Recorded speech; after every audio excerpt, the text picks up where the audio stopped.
విద్యార్థులకు శుభోదయం. 6వ తరగతి తెలుగు వాచకంలోని 7వ పాఠం ఉడత సాయం పాఠం యొక్క స్వీయ రచన ప్రశ్నలు జవాబులు, పదజాలం గురించి, సృజనాత్మకత ప్రశ్నల గురించి ఇప్పుడు మనం తెలుసుకోబోతున్నాం. మొదటిగా ధారాళంగా చదవడం, అర్థం చేసుకుని ప్రతిస్పందించడం. తెలుగు వాచకంలో మీకు ఒక పద్యాన్ని ఇవ్వడం జరిగింది. కింద మీకు ఆప్షన్స్ ఇచ్చి ప్రశ్నలు అడిగాడు. క్రింది పద్యాన్ని చదివి సరైన జవాబును గుర్తించండి. ఉపకారికనుపకారము విపరీతము కాదు సేయ వివరింపంగా, అపకారికనుపకారము నెపమెన్నక చేయువాడే నేర్పరి సుమతి. ఇలా మీకు అపరిచిత పద్యాలు ఇస్తూ ఉంటాడు. పద్యం ఇచ్చి అందులో 5 ప్రశ్నలు ఇస్తారు. మకుటం ఏంటి, శతకకర్త ఎవరు, ఏదైనా పదం అడిగి దానికి అర్థం అడగడం. ఇలా మీకు ఒక్కొక్క దానికి 2 మార్కులు ఉంటాయి, 10 మార్కులు ఉంటాయి SA1 SA2కి. అపకారి అంటే ఎవరు అని అడిగారు. ఇక్కడ ఆప్షన్స్ చూడండి. కీడు చేసేవాడు, మేలు చేసేవాడు, సాహసం చేసేవాడు, ఏది కాదు. కా ఆప్షన్ 1 కా, కీడు చేసేవాడిని అపకారి అంటారు. రెండవది పద్యానికి శీర్షిక. శీర్షిక అంటే హెడ్డింగ్. ఈ పద్యం చదివి దీనికి శీర్షికను నిర్ధారించండి, శీర్షికను పెట్టండి అని కూడా మీకు క్వశ్చన్స్ వస్తూ ఉంటాయి. దీనికి శీర్షిక మీరు ఏదైనా పెట్టవచ్చు. ఇక్కడ ఉపకారం, మమకారం, అపకారం ఏది కాదు. ఆప్షన్ 1 ఉపకారం అని మనం పెట్టవచ్చు. గొప్ప విషయం. అపకారికి ఉపకారం చేయడం, ఉపకారికి ఉపకారం చేయడం, అపకారికి అపకారమే చేయడం. అపకారికి ఉపకారం చేయడమే గొప్ప విషయం. మేలు చేసిన వాళ్ళకి అందరం తిరిగి మేలు చేస్తాం, కానీ కీడు చేసిన వాళ్ళకు కూడా మేలు చేయడమే గొప్ప విషయం. తర్వాత పద్యంలో తప్పు అనే అర్థం వచ్చే పదం ఏది? తప్పు అనే అర్థం. ఎన్నక, నెపము, విపరీతము, నేర్పరి. నెపము ఆప్షన్ 2 ఖ అనేది తప్పు అనే అర్థం. నెపమెన్నక చేయవాడే అంటే వాళ్ళ తప్పులు ఎంచకుండా సహాయం చేసేవాడే. నెపము అంటే తప్పు. పద్య మకుటం. మకుటము అంటే ప్రతి పద్యానికి చివర ఆ శతకంలోని పద్యాలన్నిటికీ వచ్చేదాన్ని మకుటం అంటారు. వేమన శతకం అయితే అన్ని పద్యాలకి చివర 4వ పాదం విశ్వదాభిరామ వినురవేమన అని వస్తుంది. దాన్నే మకుటము అంటారు. ఈ పద్యం సుమతి శతకంలోది. సుమతి అనేది మకుటం ఆప్షన్ 1. తర్వాత స్వీయ రచన ప్రశ్నలు జవాబులు. క్రింది ప్రశ్నలకు 5 వాక్యాల్లో జవాబులు రాయండి. మొదటి ప్రశ్న, తొందరగా సేతు నిర్మాణం కొనసాగాలని ఉడత అనుకోవడంలో గల ఉద్దేశం ఏమిటి? సేతువు నిర్మాణం పూర్తి అయితే గాని రాముడు సైన్యంతో లంక చేరలేడు. లంకకు వెళ్ళకపోతే అక్కడ రావణుని చెరలో సీతమ్మ కష్టాలు తీర్చలేడు. దుర్మార్గుడైన రావణుని సంహరిస్తే తప్ప లోకాలకు వాని పీడ వదలదు. సీతను విడిపించుకొని తెచ్చుకోవాలంటే వనవాసం గడువు కూడా పూర్తయిపోతోంది.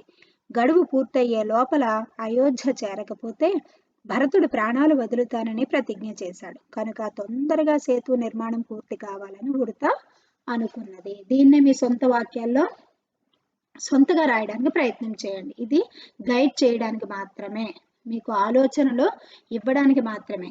ఇది అర్థం చేసుకొని మీ సొంత మాటల్లో ఒక 5 వాక్యాలు వచ్చేటట్టుగా ఆన్సర్ రాయండి.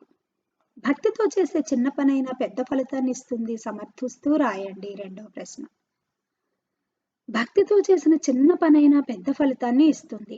ఉడత రాముని మీద భక్తితో తన శక్తి మేరకు సాయం చేయాలనుకుంది. వానర వీరులు చేసే పనిలో ఉడత చేయగలిగిన పని చాలా తక్కువ. అయినా ఉడత నిరాశపడకుండా సముద్రం నీటిలో మునిగి గట్టు మీద ఇసుకలో పొర్లి వంతెన మీద ఆ ఇసుక దులిపింది. ఇక్కడ ఎంత ఇసుక మోసింది అని కాదు చూడాల్సింది, ఉడత భక్తిని గమనించాలి. శ్రీరాముడు గమనించాడు. తన వద్దకు ఉడతను రప్పించుకొని తన కుడి చేతితో ప్రేమగా దాని వీపు మీద నిమిరాడు. ఆయన వేళ్ల గుర్తులు దాని వీపు మీద 3 చారలుగా ఏర్పడ్డాయి. ఇప్పటికీ అవి ముచ్చట గొలుపుతూ శాశ్వతంగా ఉండిపోయాయి. కాబట్టి భక్తితో చేసే చిన్న పనైనా పెద్ద ఫలితాన్ని ఇస్తుందని నేను సమర్థిస్తాను అని మీరు రాయాలి. మూడో ప్రశ్న, రాముడు ఉడత చేసిన సహాయాన్ని మెచ్చుకొని వీపును దువ్వాడు. అట్లాగే మీరు చేసిన సహాయాన్ని ఇతరులు మెచ్చుకున్న సంఘటన గురించి రాయండి. మా నాన్నగారు నా పుట్టినరోజున నీ స్నేహితులందరినీ పిలుచుకో, పార్టీ ఇద్దువు గాని అన్నారు. నేను నాన్నగారిని అడిగి అనాథాశ్రమంలోని పిల్లల్ని పిలిచి వారితో కలిసి పుట్టినరోజు చేసుకున్నాను. వారందరికీ మిఠాయిలు, పళ్ళు, కేకు పంచిపెట్టాను. ఆటలు ఆడుకున్నాము. వారందరికీ బహుమతిగా పెన్నులు, పుస్తకాలు ఇచ్చాను. వాళ్ళెంతో సంతోషించారు. నేను చేసిన ఈ పనికి నా తల్లిదండ్రులు, నాన్నమ్మ, తాతయ్య, ఇరుగు పొరుగు వారు ఎంతో మెచ్చుకున్నారు. ఒక మంచి పని చేశానని నాకు గర్వము, ఆనందము కలిగాయి. ఈ పాఠం ఆధారంగా గోన బుద్ధారెడ్డి కథ చెప్పిన విధానం ఎట్లా ఉన్నది వివరించండి. ఈ పాఠం ద్విపద ఛందస్సులో ఉన్నది. చక్కగా పాడుకోవచ్చు. ఇక కవి ఇందులో చెప్పిన కథ ఉడత చేసిన సాయం. ఇందులో భాష భావం తేలికగా అర్థమయ్యేటట్లు తేలికైన పదాలు ఉపయోగించాడు కవి. ఉడత చేసిన పని చదువుతుంటే ఎదురుగా జరుగుతున్నట్లే అనిపిస్తుంది. అంత స్పష్టమైన వర్ణనలు. నాకు ఈ పాఠం ఎంతగానో నచ్చింది. ఇక ఇందులోనే స్వీయ రచనలోనే ఎస్ఏ ఆన్సర్. కింది ప్రశ్నకు 10 వాక్యాల్లో జవాబు రాయండి. 8 మార్కుల ప్రశ్న ఇది.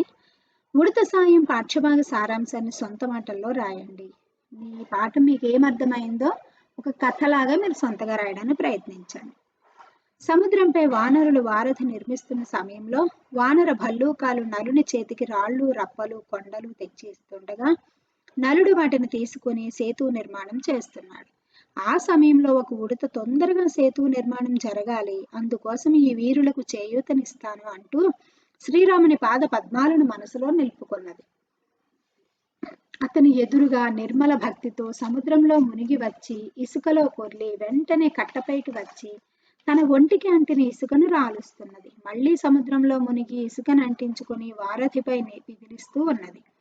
భక్తితో ఉడత చేస్తున్న చిన్న సాయాన్ని శ్రీరాముడు చూసి తమ్ముడు లక్ష్మణుని పిలిచి, నాపై భక్తితో ఉడత సముద్ర జలాల్లో తడిసి ఇసుకను అంటించుకొని రాళ్ల మధ్య విదిలిస్తున్నది. బలవంతులైన వానరులు కొండలను, వృక్షాలను తెచ్చి వేస్తుంటే తానెంత, తన శక్తి ఎంత అని అనుకోకుండా ప్రేమతో సహాయం చేస్తున్నది, చూసావా అని అన్నాడు. అది విన్న లక్ష్మణుడు, నీ పాదాలను మనసులో నిలిపి భక్తితో గడ్డిపోచంత పనిచేసిన అది కొండతో సమానం, భక్తే ప్రధానం కదా అన్నాడు. శ్రీరాముడు సంతోషించి సుగ్రీవునితో ఉడతను తన దగ్గరికి తీసుకొని రమ్మన్నాడు. సుగ్రీవుడు ఉడతను తెచ్చి రామునికి ఇచ్చాడు. శ్రీరాముడు ఉడతను పలు విధాల పొగడి తన కుడి చేతితో దాని వీపుపై దువ్వాడు.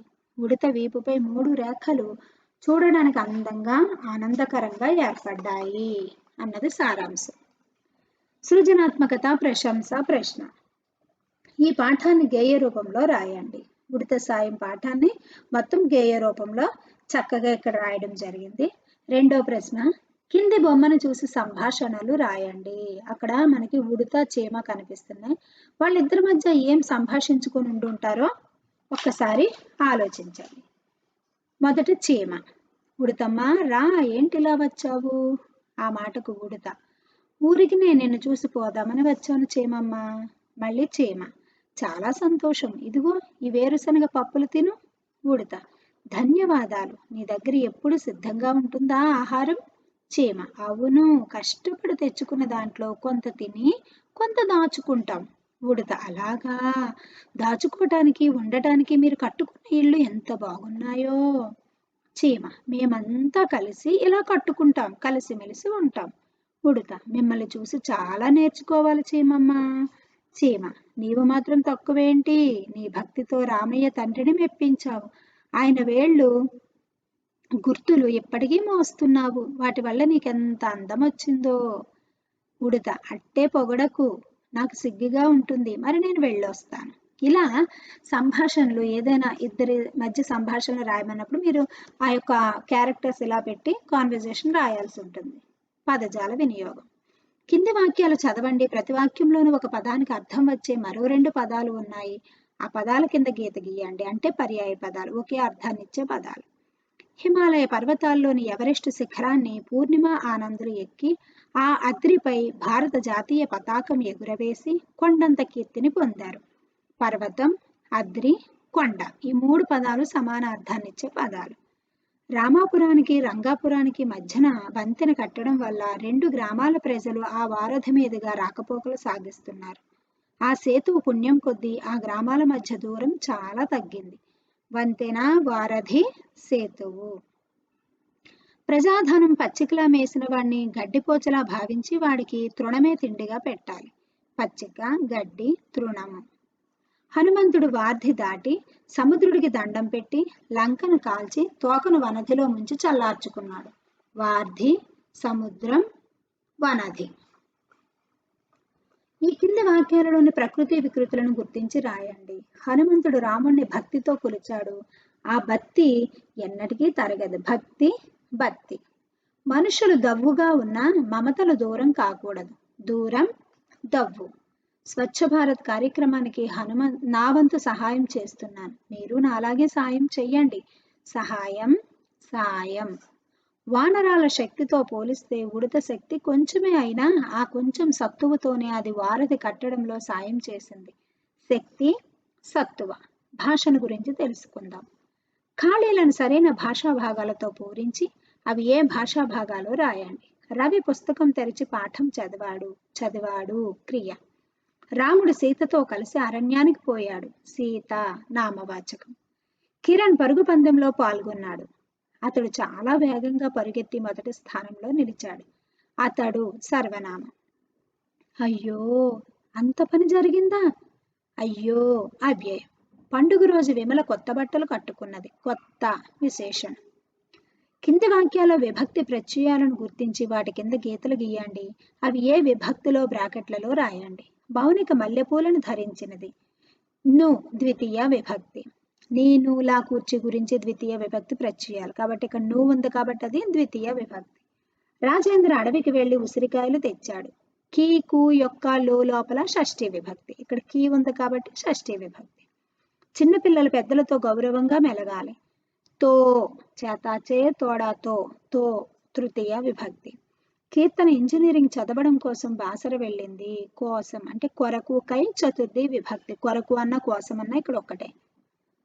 రహీం సహాయం చేయడం వల్ల యాదగిరి కష్టాల్లోంచి గట్టెక్కాడు. వలన కంటే పట్టి పంచమీ విభక్తి ప్రత్యయాలు. ఇక్కడ వల్ల అన్న వలన అన్న ఒక్కటే. కింది పేరాలో ఉన్న విభక్తి ప్రత్యయాలను భాషా భాగాలను గుర్తించి పట్టికలో రాయండి. ఈ పారాగ్రాఫ్ బాగా చదివి ఇలా పట్టికలో ఇచ్చిన ఈ పేర్లలాగా ప్రత్యయం, విభక్తి ప్రత్యయాలు, విభక్తి పేరు, భాషాభాగ పదం, భాషాభాగం పేరు అలా విడదీసి మీరు రాయడానికి ప్రయత్నం చేయండి. ఇక ఇక్కడ ప్రాక్టీస్ బిట్స్కి ఎంసీక్యూస్తో కొన్ని ఇవ్వడం జరిగింది. చూడండి. పదజాలం. పిచ్చివాని చూడ్కులు వింతగా ఉన్నాయి. గీత గీసిన పదానికి అర్థం చూడ్కులు చూపులు. సింహము తృణము మేయదు. తృణము అంటే గడ్డి. Option B. మూడవ బిట్. బలీయులతో తలపడేటప్పుడు జాగ్రత్త వహించాలి. గీత గీసిన పదానికి అర్థం బలీయులు గొప్పవాళ్ళు. Option B. డి. బలవంతులు. బలీయులు బలవంతులు. Option D. Fourth one. పిసినారి మెతుకు వెదల్చడు. వెదల్చుడు పదానికి అర్థం అడిగారు. వెదల్చడు. Option A. దులపడు. 5. వనధి నీటితో ఉప్పు తయారు చేస్తారు. వనధి అంటే ఆప్షన్ సి. సముద్రం. Second section. చెట్టు మీది కపిని రాము వెక్కిరించాడు. ఆ మర్కటానికి కోపం వచ్చింది. ఈ వాక్యాల్లో వానరం అనే అర్థం వచ్చే పదాలు కపి, మర్కటం. Option A. 7th one. తరువులు ప్రాణవాయువునిస్తాయి. వృక్షాలను రక్షించాలి. ఈ వాక్యాల్లో తరువు, వృక్షం అనే పదాలకు అర్థం ఆప్షన్ సి. చెట్టు. తమ్ములు, కమలములు అనే పదాలకు సమానార్థక పదం ఆప్షన్ బి. పద్మాలు. తమ్ములు అన్న, కమలములన్న, పద్మాలు అన్న ఒక్కటే. సెక్షన్ 3. 9th one. ఎంతో దవ్వు నుండి ప్రయాణించి ఇంత దూరం వచ్చారు. ఇందులోని ప్రకృతి వికృతులు. దూరం దవ్వు. Option B. 10th one. శక్తి అనే పదానికి వికృతి పదం ఆప్షన్ సి. సత్తువ. శక్తి సత్తువ. 11th one. సామి అనే వికృతికి ప్రకృతి పదం స్వామి. Option D. 12. సముద్రం అనే ప్రకృతికి వికృతి పదం సంద్రం. సముద్రం సంద్రం. Option B. భాషా వ్యాకరణం. 4th section. 13. ఒక హల్లుకు అదే హల్లు ఒత్తిగా చేరితే దాన్ని ద్విత్వాక్షరం అంటాం. Option B. 14. సంయుక్తాక్షరంలో 2 వేర్వేరు హల్లులు ఉంటాయి. అంటే ఒక హల్లుకు వేరొక హల్లు వచ్చి చేరడమే సంయుక్త అక్షరం. అందుకే 2 వేరువేరు అచ్చులు ఉంటాయి. ఒకే రకమైన అచ్చులు ఉండవు. Option A. 15th. నామవాచకానికి బదులుగా వాడే పదాన్ని సర్వనామం అంటారు. Option C. 16. లింగ వచన విభక్తులు లేని భాషాభాగం ఆప్షన్ డి. అవ్యయం. నామవాచకం లేదా సర్వనామం యొక్క గుణాన్ని తెలిపేది విశేషణం. Option C. 18. అంఘ్రి గీత గీసిన అక్షరంలోని ధ్వనులు. ఘ్రీకి గీతలు గీశారు, అందులో ధ్వనులు. మనం ముందే చెప్పుకున్నాం, ఒక హల్లు ఏదైనా సరే అచ్చుల సహాయంతోనే ఏర్పడుతుంది. అందులో ఉన్న అచ్చులు ఆ యొక్క ధ్వనుల ఒక అక్షరంలో ధ్వనులు అనేవి మనం చూస్తే ఘ్రీ అనేది ధ్వనులు చూస్తే ఇఘ్ ప్లస్ ఇర్ ప్లస్ ఈ. Option B. ఇట్ ప్లస్ ఏ కలిస్తే ఏర్పడే అక్షరం టే. టా 2 సార్లు వచ్చింది కాబట్టి టాకి టావత్ ఇచ్చాం, ప్లస్ ఏ అనే అచ్చుంది కాబట్టి ఏ యత్వం ఇచ్చాం. Option C. ఇలా ధ్వనులు ఒక అక్షరంలో ధ్వనులు అడుగుతూ ఉంటారు ఎక్కువ. 20వ బిట్. చేర్చి అనే పదంలో రీకి చావత్ అనే అక్షరంలోని హల్లులు. ఏ ఇర్ ప్లస్ ఇచ్.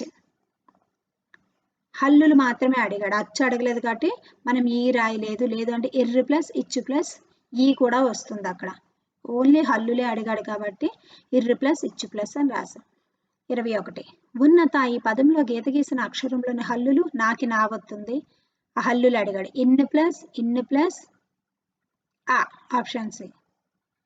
అక్షరాల్లోని హల్లులు ఇక్కడ ఆ రాయకపోయినా పర్లేదు, ఎందుకంటే హల్లులు అడిగారు కాబట్టి. ఓకే, ఇన్ ప్లస్. ఈ పదంలో గీత గీసిన అక్షరంలోని హల్లులు ఇన్ ప్లస్ ఇన్. ఆప్షన్ డి కరెక్ట్, ఎందుకంటే ఓన్లీ హల్లులు మాత్రమే అడిగాడు. కరెక్ట్గా రాయాలంటే ఇన్ ప్లస్ ఆ వస్తుంది, కానీ ఇక్కడ అడిగిన దాన్ని బట్టి మనం రాయాలి కాబట్టి ఆప్షన్ డి అవుద్ది. ఇక్కడ సి ఉంది కానీ ఆప్షన్ డి ఇన్ ప్లస్ ఇన్. నెక్స్ట్ 22. ఇగ్ ప్లస్ ఇమ్ ప్లస్ ఆతో ఏర్పడే సంయుక్తాక్షరం. ఆప్షన్ సి గాకి మావత్తు, ఎందుకంటే తలకట్ట ఆ ఉంది, ఇగ్ అంటే గా ఉంది, ఇమ్ అంటే మా ఉంది, అంటే గ్మా. కా బా చా టా తా మా యా వా సా రా పా భా ఈ అక్షరాలను పరుషాలు ఏవి? కచడి తపాలను పరుషాలు అంటాం. Option C. 24. జగడములాడుట వలదని బతిమలాడింది ఈ వాక్యంలో సరళాలు. Option B. జా గా డా డు దా బా ది జ. పరుషాలు అంటే గజడి దబాలు, ఆ అక్షరాలతో ఉండేవన్నీ అక్కడ ఇచ్చారనమాట. Option B. ఇలా మీరు ప్రాక్టీస్ చేసి అక్షరాల్లో ధ్వనులు, సంయుక్త అక్షరాలు